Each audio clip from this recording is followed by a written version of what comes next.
Our farm looks a little bit like a graveyard for silage wagons. These are two we picked up a few weeks ago that need some repairs before we can use them. So they're sitting here waiting next to our bags and bags of silage. It's another gray looking day.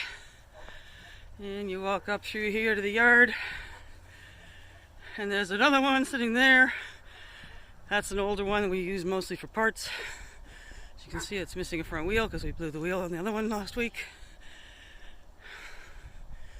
And I think there's another one up there. And that one is our second one that we do use. Hi boys, gonna give you food in a minute. That's our ram yard at the moment. And then, there's the fifth one right behind it. And it is a functioning one at the moment. You can see Douglas has been harvesting this corn, but the weather this week's not been very agreeable. And we only have one functioning cart, so he's having to do it by himself, which just kind of sucks. But we're getting there. We got this field to finish. There's one field in the front of Douglas's place to do. And then he's got a field at the back of his place that he's going to combine instead of use it for silage because we've got too much. So that's our silage mess at the moment. Poor Douglas. I heard him out last night late trying to fix something. I'm not sure what it was. One of the wagons, I suspect. Have a good day, everyone.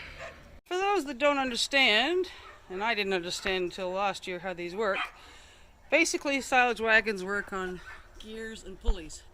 So the bottom of the wagon has chains that pull the feed forward, and then it dumps it out the side here into a bagger or a silage blower.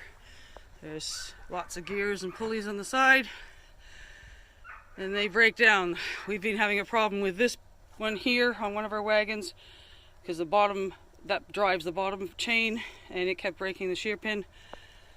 It's better breaking the shear pin than breaking the whole chain, but it's annoying because we had to stop just about every load and repair it. So there's one that doesn't have the roof inside it.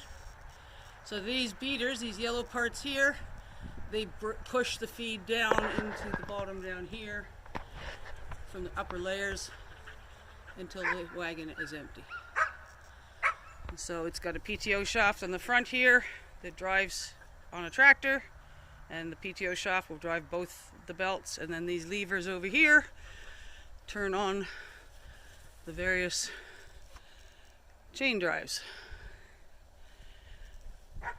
And you don't leave the PTO shaft on when you're moving the wagon because it's too long and it gets broken.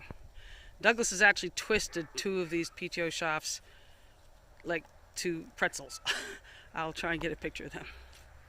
I mentioned the PTO shafts getting damaged. Douglas has bought a new one. And here's one that's how much power there is in a PTO. It actually twisted it right off. They're very strong. That's why we always avoid being near them when they're turning. Don't climb over them. Don't get your loose clothing near them, because they can kill you. Yeah, he did a good job of that one. That's not his first. I think he did 2 of them over the years. So they get replaced. Another expense on the farm.